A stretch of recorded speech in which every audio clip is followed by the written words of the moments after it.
Hey guys, what's up? My name is Anthony, and welcome to another edition of Being a Sports Talk. So today I want to talk about whether the New Orleans Saints can win Super Bowl 55 and whether I think Taysom Hill is a viable starting quarterback for them in 2020. What I think they should do at the quarterback position, well, pretty much urgently, not just next year, but this year. So Drew Brees, he had the worst in-air pass yards per attempt in the NFL. 6.4 was the worst. Next worst, if you're curious, I'll put the graphic on the screen. It was Jimmy Garoppolo at 6.5. So not that much worse, but he is lowering his in-air yards per pass attempt every single season. He has the highest QBR, though. He has the highest QBR. But that's what happens when you have a great offensive line highlighted by guys that, that will block for you. Like Teddy Bridgewater was successful with this team. That means that I think any quarterback can be successful with this team. Teddy Bridgewater, he looked like the next coming of Joe Namath when he was in there. He looked great. He was 5-0, and Drew Brees in his first 6 games this year, don't forget it, he was 3-3. He did go on a pretty good stretch towards the end of the season, but then he choked in the playoffs. And it was in a dome as well. So you're telling me outdoors he's going to be able to succeed? Take a look at it. There are going to be most likely 7 teams in the playoffs next year, but there are going to be 17 games. And that extra game is going to hurt Drew Brees. He doesn't have the luxury of having a backup quarterback. You tell me if Taysom Hill comes in there, he's going to be able to win a couple games and be able to keep them afloat.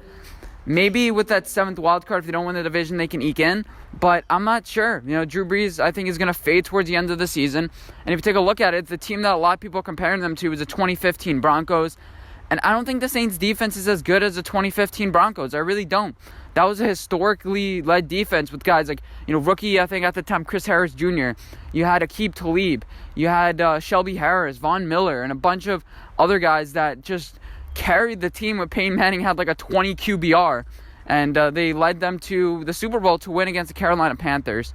And they got lucky too. They played the Patriots at home because the Patriots decided they didn't want to win against the Jets in overtime that one week. But anyway, so getting back to the original topic of the video, Drew Brees. He's not able to throw it far anymore. What you got to do in this offseason is get Drew Brees another target. Your offensive line is great. Eric McCoy was a great draft pick. You got to draft another slot wide receiver to help Drew Brees out, to expand the playbook just a little bit, but you have to commit to a certain way of play, and that's going to hurt the Saints. They only have one way to play to win. You have to have Drew Brees be efficient.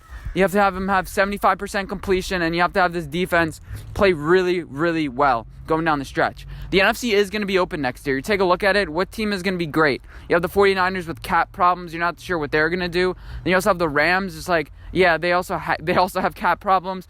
Then you tell me the Arizona Cardinals are going to be successful. You tell me the Green Bay Packers, who were the luckiest team in 10 years.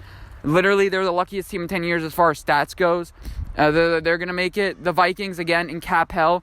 And then the Eagles and the Cowboys, they always underperform every single year, what it feels like. So you never know. The Saints, they may be the clear victors. You take a look at their schedule. They play the NFC North, which has, again, the Green Bay Packers, the Lions, the Bears, and the Vikings. And those teams aren't too shabby. I'm telling you that much. I'm not sure how they would change the schedule next year, adding that extra team. I'm not sure what they're planning on doing, but they play a first-place schedule again. This division is going to be fairly easy in division. You have at least 4 wins that are just like confirmed. Atlanta, they're challenging games back and forth, but you used to have 1 win against them. The Panthers are tanking, and then you could split 1-1 with the Tampa Bay Buccaneers. So that's 4 wins already on your schedule.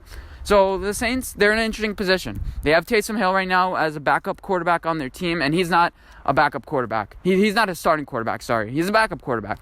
He's an RG3, a guy who come in to do like that Heisman play that the Ravens like to run in the regular season. He's a guy that comes in and just like, whoa, look what he can do.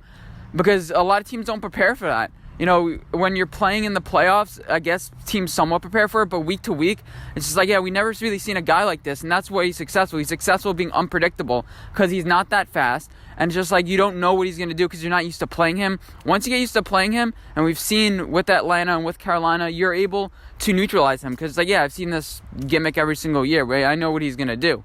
But still, I think he's just a glorified version of Tim Tebow. I really do. And Tim Tebow was a lefty, so it was harder for him to succeed. I really don't think Taysom Hill's a starting quarterback. Now, I could be wrong. Obviously, I could be wrong. But he's 30 years old, and there's a reason why he's not a starting quarterback in this league yet. There's a reason why the Saints aren't trying to make him the starting quarterback this year. There's a reason why, like, yeah, Drew Brees, come back. Well, what's that extra year going to do for Taysom Hill? What is it going to do? What, are you going to try and involve him more in the offense this year? I'm not too sure. But I think Taysom Hill, he's from BYU. He spent 2 years before he went to college on a mission trip, and he was injured throughout his entire career. So you're telling me all of a sudden he's going to get more healthy? Once he starts getting hit, once he starts, playing in the active game, I don't know. I don't think it's going to look very pretty. And let me know what you guys think. Is Taysom Hill a starting caliber quarterback? I think what the Saints should do, draft a quarterback this year or last year. I think they should have a guy in the flesh to develop him. Sean Payton, a guy like Jacob Eason, we can finally expand our playbook. We see all that with Patrick Mahomes and Alex Smith. Just finally, Alex Smith had 1 year, they made the playoffs, blah, blah, blah, and it's let's shift to Patrick Mahomes. And I think a guy like Jordan Love, if he's able to fall to them, or Jacob Eason could be interesting for the Saints to draft. I don't think they should do in free agency because there aren't too many good guys in free agency. You take a look at it, all of them are bottom tier quarterbacks. There are a lot of guys, but you don't get desperate. You stick with Drew Brees this year, which I think they almost should have done. It felt kind of weird if Drew Brees kind of just retired out of nowhere. That would have felt weird. Let's have one last year. Let's forget about all these passing yards, stats. He might reach 80,000 yards this year, but let's forget about all of that and let's actually try to win a Super Bowl. Well, they've been trying to win a Super Bowl. I think you guys know what I mean. Anyway, I hope you guys enjoy this video, and I'll see you guys in my next video. Bye, guys.